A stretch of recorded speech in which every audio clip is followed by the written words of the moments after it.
Hi guys, hello, I'm Dr. Muskan, and before we start, let me clarify that this is not a motivational video and definitely not a topper story.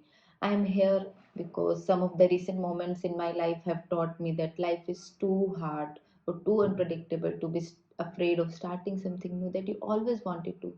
So here I am, starting to learn how to make content or how to make videos, how to face camera, how to face camera anxiety. So here I am with my first YouTube video.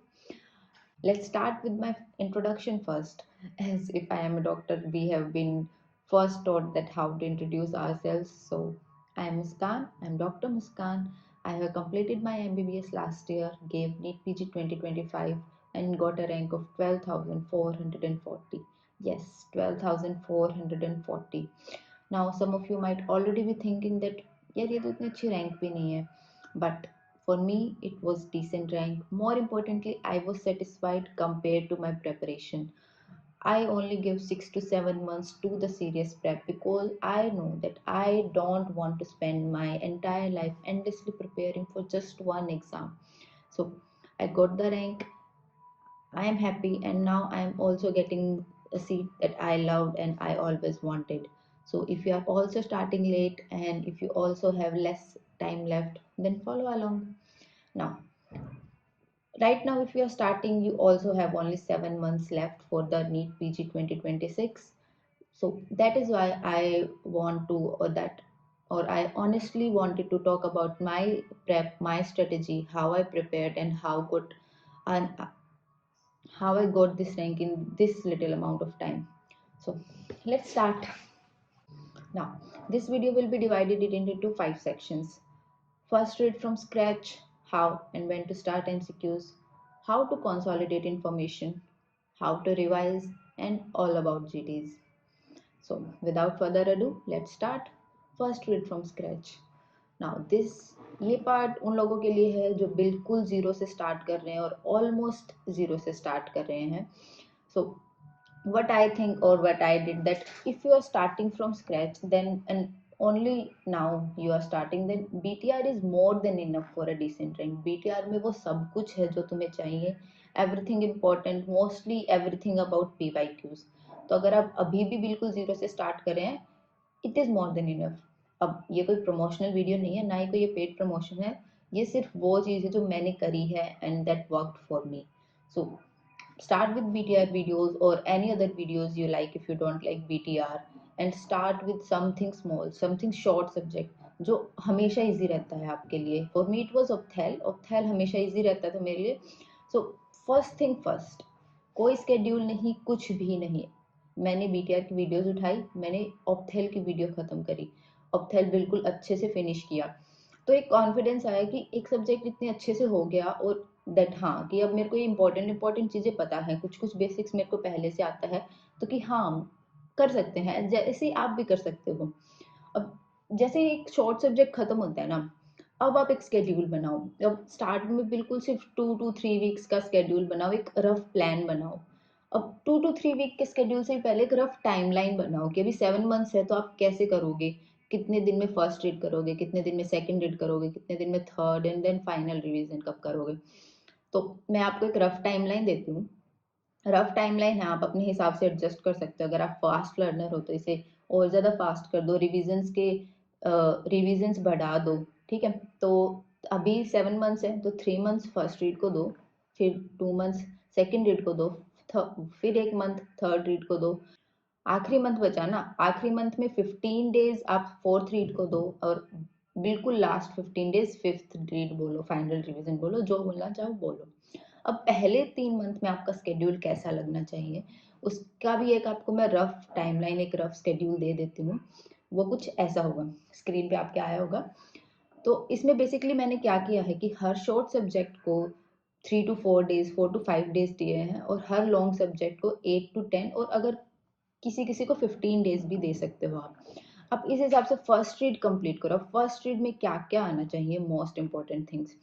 First read में आपकी पूरी video complete होनी चाहिए, MCQs होने चाहिए, यानी maximum MCQs, हर topic के topic wise MCQs होने चाहिए. कुछ भी नया लिखा है, कुछ भी नया मिला है एमसीक्यूज में, वो सब कुछ आपके नोट्स में लिखा हुआ होना चाहिए, ताकि आपके पास सब कुछ एक ही जगह कॉन्साइज हो रिविजन्स के लिए। तो ये सब कुछ आपको फर्स्ट रीड में करना है। तो इसी के साथ अब हम अपने सेकंड पार्ट ऑफ वीडियो पे चलते हैं, how and when to start MCQs. So for MCQs, MCQs के लिए कोई टाइमलाइन नहीं है कि आप इतना दिन पढ़ लोगे उसके बाद एमसीक्यू करना है। फर्स्ट डे से एमसीक्यू स्टार्ट करने हैं। जैसी वीडियो देखनी स्टार्ट करी, आप एक गो में एक वीडियो नहीं देख सकते हो। थोड़ी सी वीडियो देखो, बेसिकली एक टॉपिक की वीडियो देखो या एक पार्ट देखो, जितना मान लो आपको हाफ एन आवर 1 आवर देखना है। वो अब उसमें जितने भी टॉपिक्स आए हैं ना, उन टॉपिक्स के एमसीक्यूज करो। उन टॉपिक्स के बेसिकली एमसीक्यू करो, 30 40 50 60 एमसीक्यूज करो। आपको एक आइडिया लगेगा कि कितना बीटीआर ने पढ़ा रखा है और कितना और आपको नहीं आता है। जो भी कुछ नया आए आप उन्हीं नोट्स में वो कर लो, ऐड कर लो, कहीं ना कहीं छोटा ऐड करो, बिल्कुल कॉन्साइज फॉर्म में ऐड करो कि आपको समझ आना चाहिए, किसी और को नहीं समझाना है, ताकि आप रिवाइज करो तो इजी रहे कि सिर्फ बस इतना से तो देखना है, हो गया। ठीक है, अब एमसीक्यूज करे कहाँ से। एमसीक्यूज के लिए मैं आपको क्या सजेस्ट करूंगी कि आप पीवाईक्यूज बेस्ड अप्रोच जाओ, क्योंकि जितना मैंने देखा है, जितने मैंने क्वेश्चन पेपर सॉल्व करके देखे हैं, कि पीवाईक्यूज ही हैं जो सबसे ज़्यादा रिपीट होते हैं, सबसे ज़्यादा आने की टेंडेंसी है, तो सबसे ज़्यादा इंपॉर्टेंट वही है। तब इतने कम टाइम में क्या करना है कि सिर्फ उतना करो जो इंपॉर्टेंट है, जो आना ही है। अगर आप कुछ और है क्वेश्चन बैंक सॉल्व करोगे फिर उसमें से इंपॉर्टेंट निकालोगे, सबसे इंपॉर्टेंट पीवाईक्यूज हैं, तो पीवाईक्यूज करो। इसके लिए भी आपको एक फ्री ऐप बता देती हूँ जो मैंने यूज़ करी थी, वो थी प्री पीजी। ये भी कोई पेड प्रमोशन नहीं है, मैंने करी थी इसको यूज़। उसका फ्री वर्जन बहुत अच्छा है। अगर पेड वर्जन भी लेना है तो सिर्फ 6000 या आई थिंक 6000 फॉर 6 मंथ्स ऐसा कुछ है। आप इतना 6000 फॉर 6 मंथ्स, इतनी सस्ती तो कोई भी ऐप नहीं मिलेगी आपको। तो वो पेड वर्जन लेके क्या है कि आप अपने फ्रेंड्स को जोड़ सकते हो, आप अपनी एक दूसरे की वो देख सकते हो कि भी कितना उसने किया कितना आपने किया। आप एक दूसरे को टेस्ट चैलेंजेस दे सकते हो, एक दूसरे की स्टडी कंपेयर कर सकते हो, एक दूसरे की प्रेप कंपेयर कर सकते हो, उसके लिए अच्छा है। और भी काफ़ी 2 3 चीज़ें उनकी अच्छी मिल जाएंगी। बट करना कैसे, उसमें मोस्टली पीवाईक्यूज हैं, सारे पीवाईक्यूज हैं हर जगह के, एफएमजी, आईएनआई, नीट पीजी, पहले जितने भी एग्जाम होते थे जिपमर के, निमहैंस के, सब कुछ है। तो अब वो ऐप उठाओ, उसमें आप कस्टम टॉपिक्स लगाओ, टॉपिक्स ऐड करो। आपको सिर्फ इस सब्जेक्ट के इस टॉपिक के एमसीक्यूज करने हैं। हर टॉपिक के बाद 30 to 40 एमसीक्यूज करो ही करो। 30 to 40 एमसीक्यूज करे, कुछ भी नया मिला आपने उसी नोट्स में ऐड कर लिया। ठीक है, तो एमसीक्यूज के बारे में अपन ने ये जान लिया कि कैसे करने हैं, कब स्टार्ट करने हैं और कहाँ से करने हैं। अब अपन थर्ड पार्ट पे चलते हैं, जो है most important thing of the video, how to concise और how to consolidate the information. सबसे इंपॉर्टेंट क्या है, यहीं पे सब कोई मैसअप करता है कि कंसोलिडेशन कैसे करना है। कंसोलिडेशन सबसे इंपॉर्टेंट चीज़ है। अगर आप कंसोलिडेट नहीं करोगे, आपने फर्स्ट रीड कर भी ली, अब क्या करोगे, दोबारा थोड़ी ना इतने सारे पेजेस उठा के दोबारा पढ़ोगे, इतनी सारी बुक्स उठा के दोबारा पढ़ोगे। अब आपके पास एक छोटा मटेरियल, एक छोटी जगह पे या एक कम जगह पे चीज़ें होनी चाहिए जो आप रिवाइज करने में ईजी रहे। तो इसीलिए मैं कह रही थी कि कुछ भी एमसीक्यूज में कुछ भी नया मिले, कुछ भी नया टॉपिक मिले आपको कि ये इंपॉर्टेंट था बट ये इस पीटीआर बुक में नहीं था, तो उसी वर्क बुक में तब की तब लिखो। इंपॉर्टेंट चीज़ है कि कुछ भी नए नोट्स नहीं, कुछ भी नए पेजेस मत इन्वॉल्व करो। अगर आपको ऐसा लग रहा है बीटीआर बुक में जगह नहीं बच रही, स्टिकी नोट्स वहाँ पर ऐड कर लो। स्टिकी नोट्स ऐड किया, कुछ भी नया टॉपिक हाँ वहाँ लिख लिया, छोटे छोटे वर्जन में लिखो। जैसे मैम ने पढ़ा रखा है, मोस्टली चीज़ें इंटीग्रेट करने की कोशिश कर रखी है, वैसे कोशिश करो। तो ये था कंसोलिडेशन, कि सब कुछ बीटीआर बुक में होना चाहिए, कि आखिरी में आपके पास सिर्फ 2 बुक्स होनी चाहिए। यही आखिरी में आपके लिए गोल्ड होगा। यही आपकी आपके प्रेप को उन सब से आगे बढ़ाएगा कि जो इतने सालों से प्रेप कर रहे हैं। क्योंकि वो भी वही कर रहे हैं कि दोबारा से कोशिश कर रहे हैं कि हम कैसे कंसाइज करें, कैसे छोटे नोट्स पढ़ें, कैसे छोटी वीडियोस देखें। तो अब वही स्टार्ट कर रहे हो, तो दिस इज इनफ। तो आपने कंसोलिडेट कर लिया। Now the most important part, what is the most important part, how to revise. अब रिवाइज कैसे करना है। अब ये फर्स्ट 3 मंथ्स का था, आपने सब कुछ कैसे किया, फर्स्ट रीड में था ये आपके पहले 3 पार्ट। अब फोर्थ पार्ट ये स्टार्ट होता है आपके अब फोर्थ मंथ से। अब फोर्थ मंथ में आपके पास 2 महीने हैं रिवाइज करने के लिए। बेसिकली आपको सब कुछ हाफ कर देना है। आपने आपने छोटे सब्जेक्ट्स को देना है 1 to 3 डेज और लॉन्ग सब्जेक्ट्स को देना है 6 to 7 डेज। रिवाइज करो। रिवाइज कैसे करना है, वही बीटीआर वर्कबुक, ज़्यादा से ज़्यादा जितना आप रिवाइज कर सकते हो करो। बट नया क्या होगा यार, नया होगा subject test. They are non negotiable, they are not optional, they are essential to know where you actually stand. कि अब तक इतनी सारी प्रेप करी है, इतना सारा पढ़ा है, वो एक्चुअली वर्क कर भी रहा है नहीं, वरना क्या मतलब है उस प्रेप का। तो ये टेस्ट भी आपको कैसे देने, मैं आपको एक रफ टाइम लाइन बताती हूँ। अब ये टेस्ट कब स्टार्ट होंगे, जब आप अपनी सेकेंड रीड स्टार्ट करोगे, यानी आपके पास 2 मंथ्स होंगे टेस्ट, आपके सारे टेस्ट देने के लिए। 2 मंथ्स मीन्स 8 वीक्स। 8 हफ्तों को कैसे डिवाइड करना है, पहले 2 हफ्तों में आप 2-2 टेस्ट दो, आप धीरे स्टार्ट करो ताकि आप फेडअप ना हो जाओ। तो आप 4 टेस्ट दे सकते हो। फिर 2 हफ्तों में आप 4-4 टेस्ट दो, तो 8 टेस्ट हो गए। फिर अगले 2 हफ्तों में भी 4-4 टेस्ट दो, तो वो 8 टेस्ट। तो टोटल आप यहाँ 20 टेस्ट दे सकते हो। 20 हैं तो 19 अपने पास सब्जेक्ट हैं, तो आप 20 टेस्ट दे के हर एक सब्जेक्ट को एक एक बार टेस्ट दो। तो आप ये स्केड्यूल आप अपने हिसाब से बनाओ कि आप कैसे टेस्ट देना चाहते हो, आपकी कौन से सब्जेक्ट की प्रेप थोड़ी ज़्यादा अच्छी है, आप वो पहले दे दो। इतने आप दूसरे सब्जेक्ट को स्ट्रॉन्ग कर लो, फिर उसका टेस्ट दे दो। फिर सबसे इंपॉर्टेंट है, इन टेस्ट को जरूर इवेलुएट करना, सिर्फ टेस्ट देके छोड़ने नहीं है। जितना इवेलुएशन करोगे उतना पता चलेगा, उतने ज़्यादा आप नेगेटिव्स को कंट्रोल कर पाओगे कि आप कितने अटेम्प्ट में कितने नेगेटिव कर रहे हो, कितना ज़्यादा फोकस कर पा रहे हो क्वेश्चन पे। तो ये टेस्ट आपको एक मिनी जीटीज की तरह देने हैं कि आप, हाँ, ऐसे बिहेव करना है कि आप एक एक्चुअल एग्जाम दे रहे हो। तो बेसिकली आपका माइंड भी ट्रेन होगा। आप शुरू में 3 घंटे का टेस्ट देके अपने माइंड को ट्रेन नहीं कर सकते कि हाँ अभी मैं सारे एमसीक्यूज एक साथ सॉल्व कर दूंगा या कर दूंगी, बट नहीं, ऐसा नहीं हो सकता। आप 3 घंटे एक साथ बैठ के देखो, आप 3 घंटे बैठ ही नहीं पाओगे सबसे पहले। अब हर एक एमसीक्यूज पे फोकस करना तो दूर की बात है। तो इसीलिए मिनी जीटीज, मिनी सब्जेक्ट टेस्ट देने बहुत इंपॉर्टेंट है। तो आपने सब्जेक्ट टेस्ट कंप्लीट कर लिया, अब आपके पास बचे हैं आखिरी 2 हफ्ते। आखिरी 2 हफ्तों में आप 5-5 टेस्ट दो, तो आपके पास 10 होंगे। अगर आप उसमें भी ज़्यादा लग रहे हैं तो आप 4-4 ही दे दो, 8 टेस्ट होंगे। बट उसको आप कॉम्बिनेशन ऑफ सब्जेक्ट्स में दे सकते हो। जैसे आप मेडिसिन, फार्मा, फिजियोपैथो को कंबाइन कर सकते हो, सर्जरी और एनाटमी को कंबाइन कर सकते हो, आप माइक्रो को कंबाइन कर सकते हो बायोकेम के साथ थोड़ा बहुत। तो ये ऐसे आप बहुत सारे कॉम्बिनेशन, अगर आप चाहते हो कि मैं कॉम्बिनेशन आपको बना के दूँ तो आप ज़रूर कमेंट करना, मैं आपको कॉम्बिनेशंस भी बना के दे दूँगी जैसे जैसे मैंने बनाए थे कॉम्बिनेशंस। तो ये बेसिकली आपकी सेकंड रीड हुई। सेकंड रीड में आपने सारे सब्जेक्ट टेस्ट दिए, आपने अपने माइंड को ट्रेन किया, आप अपनी प्रेप को आपने इवेलुएट किया कि आपकी कितनी अच्छी है प्रेप, और इसी साथ आपने सेकंड रीड भी कंप्लीट कर ली। अब अपन चलते हैं थर्ड रीड पे। थर्ड रीड में अब क्या आएगा, थर्ड रीड होगा बेसिकली आपका 1 महीना। अब यहाँ पर आएंगे जीटीज, जीटीज इन्वॉल्व होंगे। अब जीटीज दोगे आप थोड़ा उनको बेटर कर पाओगे। अब जीटीज भी कैसे करने हैं, आपके पास 4 हफ्ते हैं।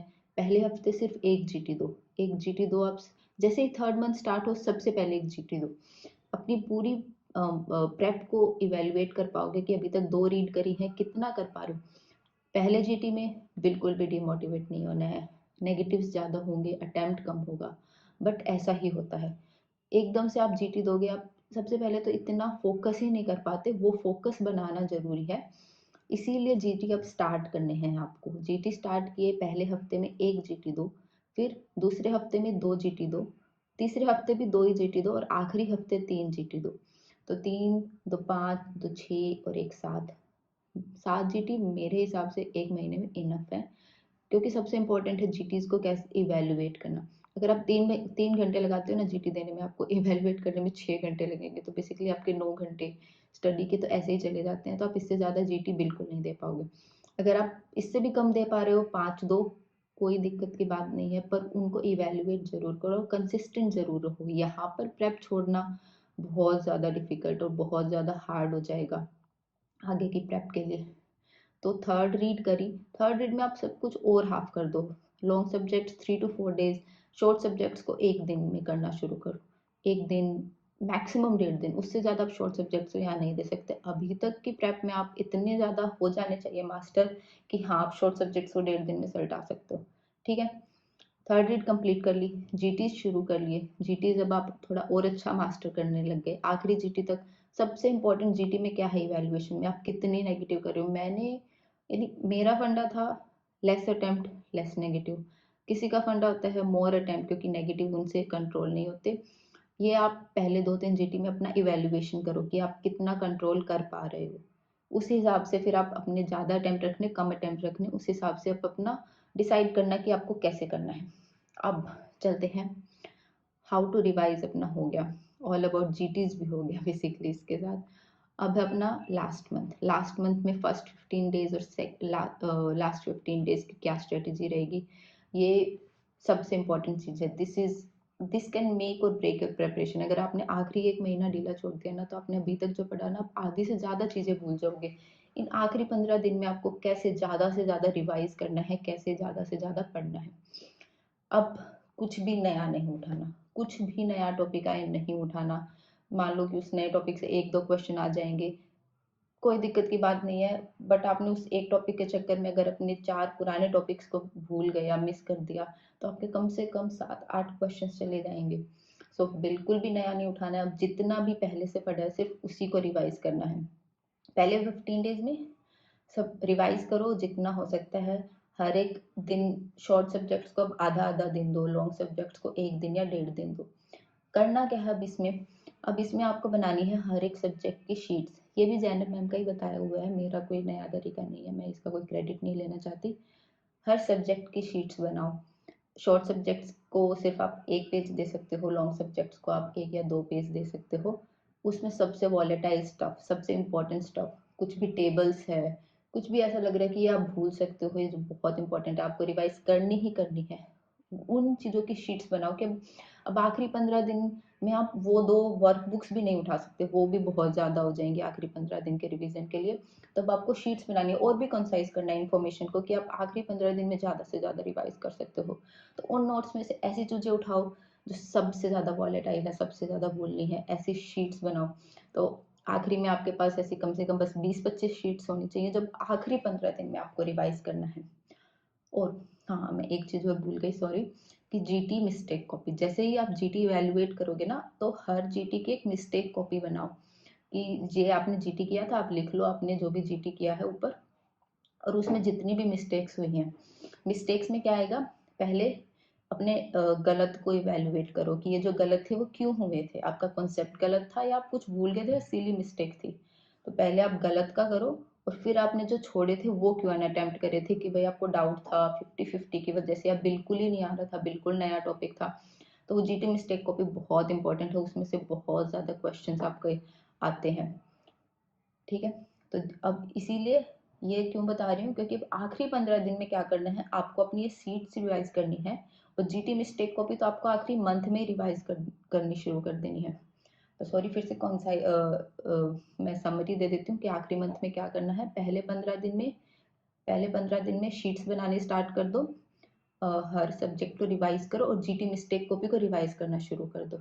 अब आखिरी 15 दिन में क्या करना है, उन शीट्स को रिवाइज करना है और उस जीटी मिस्टेक कॉपी को रिवाइज करना है। यहाँ कुछ भी नया शुरू मत करना।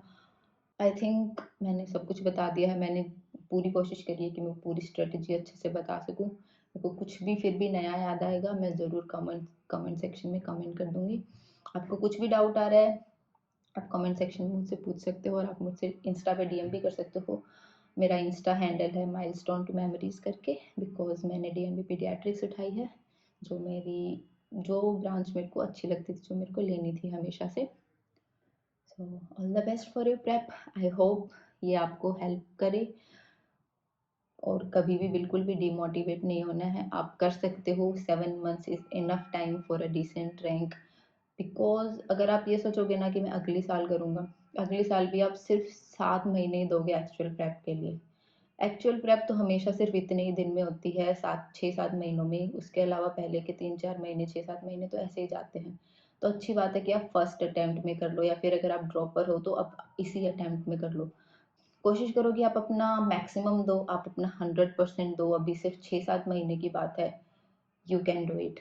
If I can, you can definitely do it. All the best.